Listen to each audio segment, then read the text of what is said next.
নবায়নযোগ্য জ্বালানি হিসেবে সৌরবিদ্যুৎ প্রত্যন্ত অঞ্চলে পরিচিত হলেও বায়ুবিদ্যুৎ ততটা পরিচিত নয়, অথচ তুলনামূলকভাবে বায়ুবিদ্যুৎ সাশ্রয়ী ও বেশি কার্যকর।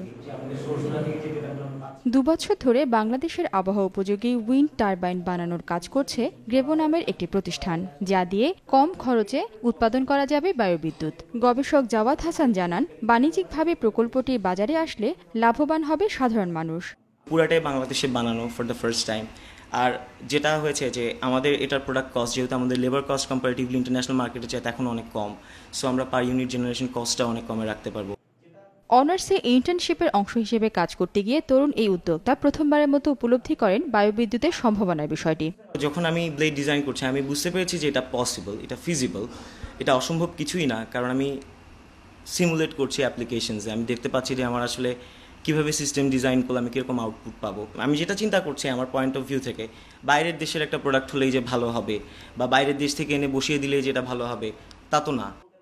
বাংলাদেশ সরকারের আইসিটি ডিভিশনের সম্ভাবনাময় তরুণ উদ্যোক্তা হিসেবে ইতিমধ্যে পেয়েছেন স্বীকৃতি। আন্তর্জাতিক বাজারেও তার তৈরি উইন্ড টারবাইনকে পরিচিত করতে চান তিনি। এমন অনেক দেশ আছে যেগুলো ডেভেলপ না, আফ্রিকার অনেক দেশ আছে যাদের উইন্ড আছে, সো তাদের পাওয়ার দরকার খুবই কম রেটে, যেটা হয়তো চায়না থেকে তারা এফোর্ড করতে পারবে না।